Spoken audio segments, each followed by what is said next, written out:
Hello there. Let's talk about Carrie. Or actually, let's talk about Way of Blood by Tiffany D. Jackson. Hello, fellow bookers. This is Gabby, and today I have another dedicated review for you. I feel like it's been like a while, but actually probably hasn't been that long. But as you know, I love doing dedicated reviews, and this book has been on my radar for forever. So Weight of Blood is the newest from Tiffany D. Jackson, author of things like Grown or that Haunted House one. I forgot. Anyway, she is an amazing author with amazing writing that I've devoured many times before. So I thought this book is a slam dunk. It's a retelling of Carrie by Stephen King. Let's talk about it. Alright, as per usual, no spoilers, timestamps, and let's get into it.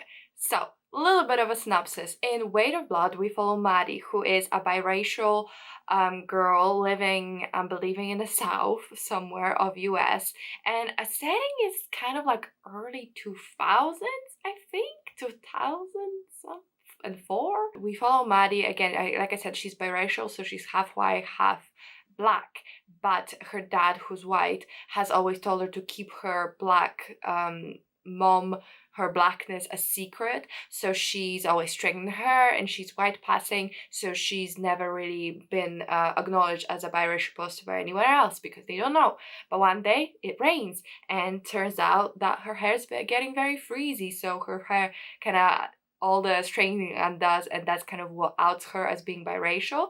And we're in this weird town because it's like kind of modern times, but at the same time racism is still very prevalent in this little town. It's like we're together, equal but separate, basically, with like separate proms and still quite a lot of division in the town. Like I said, this is a retelling of Carrie by Stephen King. So we also have the protagonist who's ostracized, has an abusive parent, is brought up in an extremely religious household, never really told, to look out for her period or anything like that, and kind of the emotional impact of all of that abuse coming out in psychic powers. And then we have Kendrick, who's like the star football player in his school. He's one of the few black kids in the school, but he's actually very popular. He's dating like a very popular girl called Wendy, and he never really feels very black. He's very separate from his race, and he kind of ostracizes himself from other black people, where he wants to kind of fit in with the white kids. And then we have Wendy, who's his girlfriend, like the perfect preppy cheerleader girlfriend, prepping his like milkshakes and whatnot. So this story is told as an podcast, kind of. So we have the actual scenes of like Maddie and her thoughts, and Kendrick's thoughts, Wendy's thoughts. So it's like first person or third person, I don't remember, but it is like a personal narration, and then every once in a while we'll get interrupted with bits of the podcast. So there's two people. One is a believer. So there was a big massacre in this town, basically. Kind of the lesson people took from that was Maddie did it. So Maddie burned down the school and many people died. At least that's what's assumed. So this podcast kind of examines whether Maddie did it or not. So that's kind of the setup. I hope that was clear. I feel like there's a lot to say. I don't want to spoil any of it, but then at the same time, we know what Carrie's about. And it's like a podcast, and we know how it's gonna end before it ends because it's like talking about future events. So there's a lot. So let's dive into like details so we can iron it out. Firstly, as usual, let's talk about writing. So I would say writing was really good. Like Tiffany D. Jackson's a very good writer, very evocative, very emotionally charged. So I want to kind of like put that one aside. She's an amazing writer. This was amazing.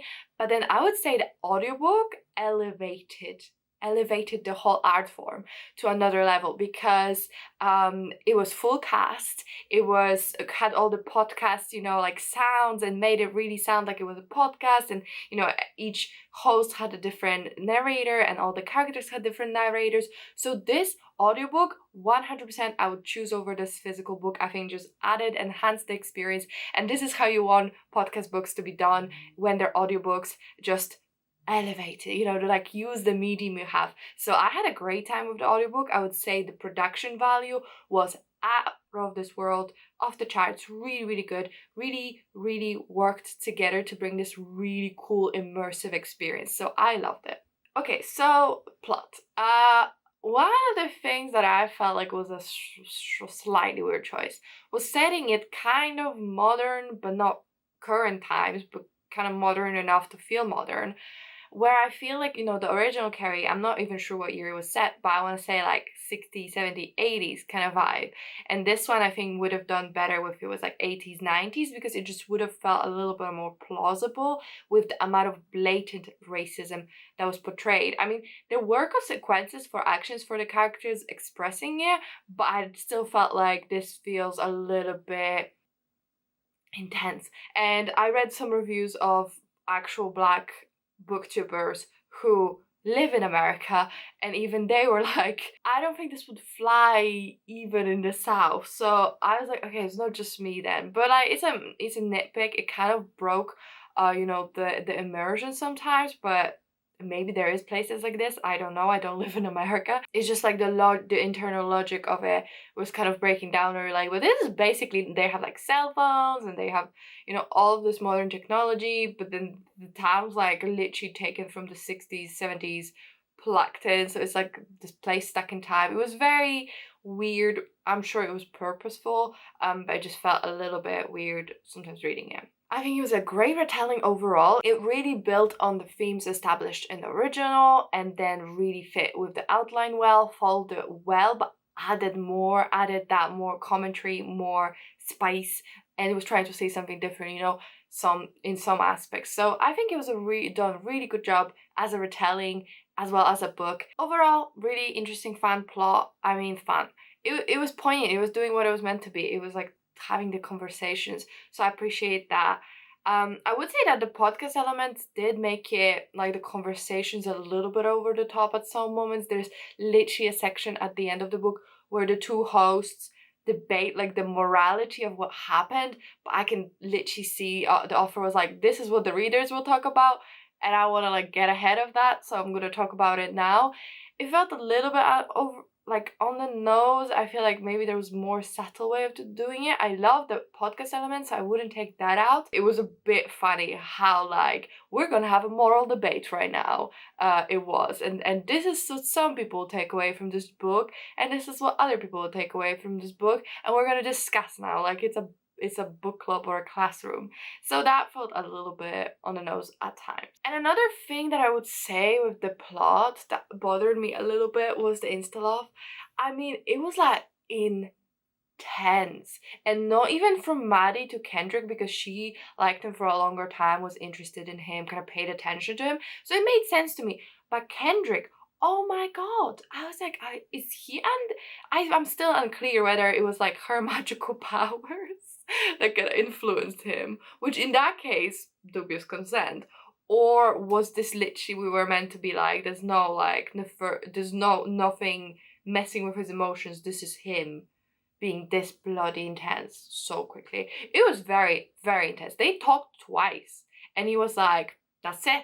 I would literally die for you. I will put down everything I care about for you, for this woman. And like, don't even. There's a bit of cheating as well, which I didn't enjoy. I was like, I'm having a hard time rooting for you because you're a nasty cheater and you're not even feeling bad about it. Like, I understand falling out of love, but have the decency to break up with someone. But overall, the plot was really interesting. The book made an impact. I felt really like, fuck, it was so good. It's like wanted to keep listening, and I do think that the audiobook really enhanced my experience as well, so I can't complain. As for characters, Maddie. So Maddie is our main character. She's our Carrie, right?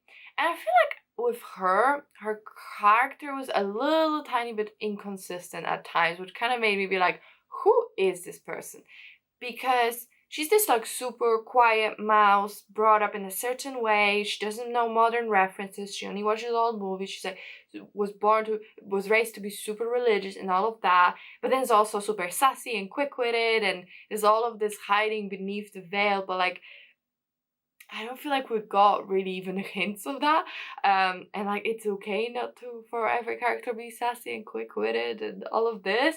Like, it's okay for her to be more quiet and for that to be her, not just her trauma. Like, I understand it's also her trauma, but I don't know. I felt like slight inconsistencies, and I don't know. It just felt like, oh, she's actually just super sassy and super quick-witted and super cool underneath all of this. So that's kind of like the vibe I got, and I don't know if that was on purpose. And again, I think with the fact that it was set in like modern times, I think it's just like how she was brought up, her upbringing, it didn't make too much sense. Like the fact that social services wouldn't get involved, the fact that she had access to modern technology, she was like raised in a modern curriculum. Like I know the school had its issues and the town was really racist still and it was really backwards, but it did feel like the whole thing just felt a little bit like this should have been said 20 years earlier and I would have bought it, but I'm questioning a little bit because it wasn't. And overall, Maddie, I had a lot of sympathy for her. I do think she's like a well poised character to feel bad for. I don't know if I didn't like particularly like her or feel like, oh my gosh, she's such a cool character, or I really empathized with her and felt bad for her, but I wasn't necessarily like rooting for this big come up. Not that I wasn't. I don't know how to explain this. Some characters are just like, oh my god, I love you so much. You are the best. I love you so much. All of your flaws I will take. With this one, I was like, yes, poor girl. I feel so bad for her. I'm pitying her. I don't necessarily know if I like her that much because she felt slightly inconsistent times, quite nasty, and I mean, I don't entirely agree that her actions were justified, which I feel is kind of what the author was pushing for. I was like, there's other ways, like I understand being abused and snapping, but there's intense ways she went through. And I was like, okay, fair enough, like I know this is happening, this is coming. And I feel like even Carrie in the original, I guess, was quite a sympathetic character, but I don't think we were meant to be like, she's pure goodness. Whereas this one was like, yeah, anything she does is justified because. Then Kendrick, the main love interest, I do like him. I think his character made sense. It was fairly well-grounded, well-rounded, his characterization, and I just think the only time when he didn't work for me was the insta-love and the intensity of it too. I was like, is he under a love spell? I still don't know.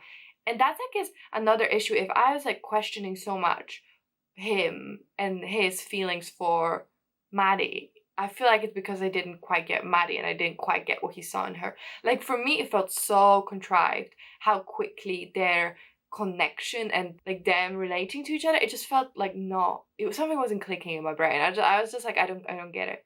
Like you have completely different lives. I don't get it. Then Wendy, who's like the mean girl, kind of, but then kind of has a nice streak to her, but also is super like manipulative and like I don't know, she's very complex, very very interesting, and I actually quite like reading from her perspective, not because I like her or because I agree with her, but I just thought her decision making was super questionable but always kind of made sense to me, and I saw where she came from and I saw the fears that fueled what she did. So very interesting character. I wrote morally complicated but enjoyable. Then Maddie's dad, it's so interesting because I like, obviously vile man, vile, but kind of sympathetic to an extent, because what Maddie did, it's like if Maddie wasn't abused by him, would she have done it?